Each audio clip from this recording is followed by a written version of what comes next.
दोस्तों, आज section 2 start करते हैं। इसमें करीब आर तक क्लॉज हैं। मैं पढ़ता जाऊंगा, आप सुनते जाइएगा। 2A कहता है आपका एप्रोप्रिएट अथॉरिटी।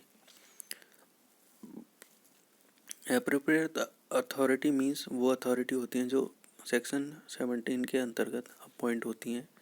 उसके बाद बोर्ड वो होता है सेंट्रल सुपरवाइजरी बोर्ड जो सेक्शन 7 के अंतर्गत कॉन्स्टिट्यूट होता है। उसके बाद BA में कंसेप्चस दे रखा है।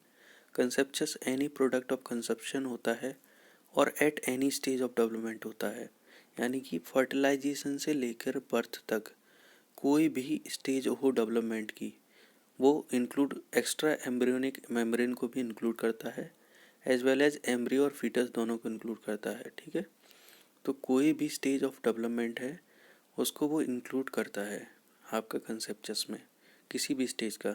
फिर उसके बाद BB एम्ब्रियो मीन्स वो होता है कोई भी ह्यूमन ऑर्गेनिज्म जो एग फर्टिलाइजेशन होने के से 8 वीक्स यानी कि 56 डेज के अंदर होता है। यानी कि जब कोई भी फर्टिलाइज हो जाता है एग, तो उसका जो डेवलपमेंट होता है 56 डेज तक, तो वो आपका एम्ब्रियो में आ जाता है। 56 डे के बाद जो आपका ऑर्गेनिज्म होता है, ठीक है, तो 56 डे के बाद वो फीटस में चेंज हो जाता है। तो foetus means human organism during the period of its development beginning on the 57th day, यानी 57th डे से जो है ये फीटस में चेंज हो जाता है फॉलोइंग फर्टिलाइजेशन और क्रिएशन। मतलब जब से एग फर्टिलाइज हुआ है उस डे के 57th डे में। इसमें ये चीज़ ध्यान रखने वाली है जो ब्रैकेट में दे रखी है, excluding any time in which its development has been suspended.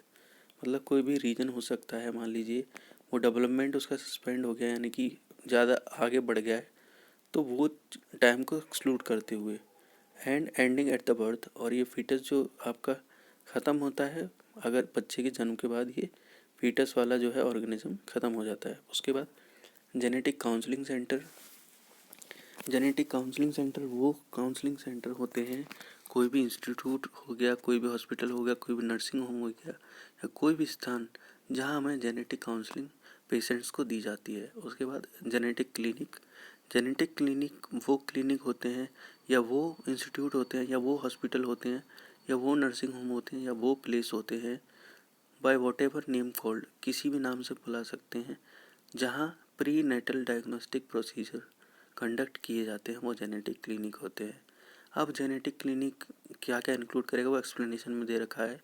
कोई भी वाहन को भी इंक्लूड कर सकता है जिसमें अल्ट्रासाउंड मशीन रखी हो या कोई भी इमेजिंग मशीन रखी हो या कोई भी स्कैनर हो या कोई भी अदर इक्विपमेंट जो कि सेक्स डिटर्मिनेशन ऑफ फीटस में यूज किया जा सके, या कोई भी पोर्टेबल इक्विपमेंट जो कि हर एक पोटेंशियल रखता है डिटेक्ट करने के लिए कि सेक्स सिलेक्शन के लिए क्या कौन सा बच्चा होगा, क्या होगा, और अगर वो यूज़ किया जाता है तो वो भी आपका जेनेटिक क्लिनिक के तहत आएगा।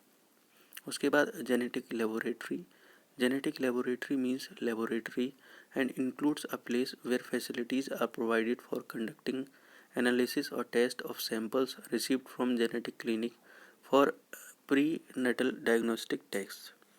जेनेटिक लेबोरेटरी वो लेबोरेटरी होते हैं और वो स्थान होते हैं जहाँ सुविधाएं प्रोवाइड की जाती हैं एनालिसिस करने के लिए कोई भी सैंपल जो जेनेटिक क्लिनिक भेजते हैं।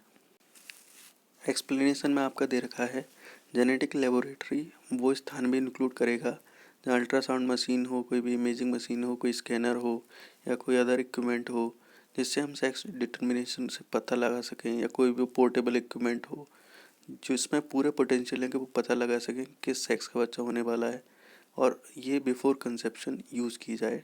तो ये आपका क्या है, जेनेटिक लेबोरेटरी की डेफिनेशन में आएगा। उसके बाद गायनाकोलॉजिस्ट कोई भी डॉक्टर होता है जो कि क्या कहते हैं पोस्ट ग्रेजुएशन की डिग्री हो गायनाकोलॉजी या ऑब्स्टेट्रिक्स में। उसके बाद 2G आ गया आपका मेडिकल जेनेटिसिस्ट। तो मेडिकल जेनेटिसिस्ट वो होते हैं जिनका कोई भी डिग्री या डिप्लोमा हो जेनेटिक साइंस में, ठीक है, in the field of sex selection and prenatal diagnostic techniques, और कम से कम 2 ईयर का एक्सपीरियंस हो। अब 2 ईयर का एक्सपीरियंस कब हो? आफ्टर ऑब्टेनिंग कोई भी डिग्री उन्होंने, मेडिकल क्वालिफिकेशन कोई भी हो जो IMCA से रिकॉग्नाइज्ड हो, या फिर कोई भी पोस्ट ग्रेजुएट डिग्री हो बायोलॉजिकल साइंस में। उसके बाद आपका 2H पीडियाट्रिशियन, पीडियाट्रिशियन बोलते हैं जिनकी पोस्ट ग्रेजुएशन क्वालिफिकेशन होती है पेडियाट्रिक्स में, तो वो आपके पेडियाट्रिशियन होते हैं। उसके बाद prenatal diagnostic procedures, prenatal diagnostic procedure में सारे गायनोकोलॉजिकल, ऑब्स्टेट्रिकल या कोई भी मेडिकल प्रोसीजर जैसे कि अल्ट्रासोनोग्राफी, फिटोस्कोपी या कोई भी सैंपल एमनियोटिक फ्लूइड का, या कोई भी क्रॉनिक विली या ब्लड, या कोई भी तंतु आपका, एनी अदर टिश्यू या फ्लूइड ऑफ अ मैन और वीमेन, जो कि जेनेटिक लेबोरेटरी में भेजा जाए या जेनेटिक क्लिनिक में भेजा जाए, ये पता लगाने के लिए कि भैया क्या सेक्स होगा, यानी किस तरह का बच्चा होने वाला है, गर्ल या बॉय, ठीक है, बिफोर और आफ्टर कंसेप्शन। तो ये सब प्री नेटल डायग्नोस्टिक प्रोसीजर्स के तहत आएंगे। उसके बाद प्री नेटल डायग्नोस्टिक टेक्निक्स, इसमें सारे प्री नेटल डायग्नोस्टिक प्रोसीजर्स तथा सारे प्री नेटल डायग्नोस्टिक टेस्ट दोनों आएंगे। उसके बाद प्री नेटल डायग्नोस्टिक टेस्ट क्या होते हैं? तो कोई भी अल्ट्रासोनोग्राफी, कोई भी टेस्ट, कोई भी analysis of amniotic fluid, chronic बिल्ली, ब्लड और any tissue of fluid of a pregnant women और कंसेप्चस, जो कि डिटेक्ट करता है जेनेटिक और मेटाबॉलिक डिसऑर्डर या क्रोमोसोमल एबनॉर्मेलिटीज़ और कंजेनिटल एनोमलीज और हीमोग्लोबिनोपैथीज और सेक्स लिंक्ड डिसीज़। तो जो भी कुछ भी चीज़ इसमें से हो आपको देखना हो, तो वो सारे प्री नेटल डायग्नोस्टिक टेस्ट में आएंगे आपके। उसके बाद प्रेस्क्राइब्ड मीन्स 2L में, prescribed means prescribed by rule made under this act simply. उसके बाद 2M में आपका registered medical practitioner, registered medical practitioner में वो मेडिकल प्रैक्टिशनर आएंगे जिनकी कोई भी मेडिकल क्वालिफिकेशन हो section 2H of medical council act 1956 के तहत, या फिर उनका नाम रजिस्टर्ड हो स्टेट मेडिकल रजिस्टर में। उसके बाद 2N regulation means regulation framed by board under this act, regulation वो रेगुलेशन होंगे जो बोर्ड के द्वारा फ्रेम किए जाएंगे इस एक्ट के तहत।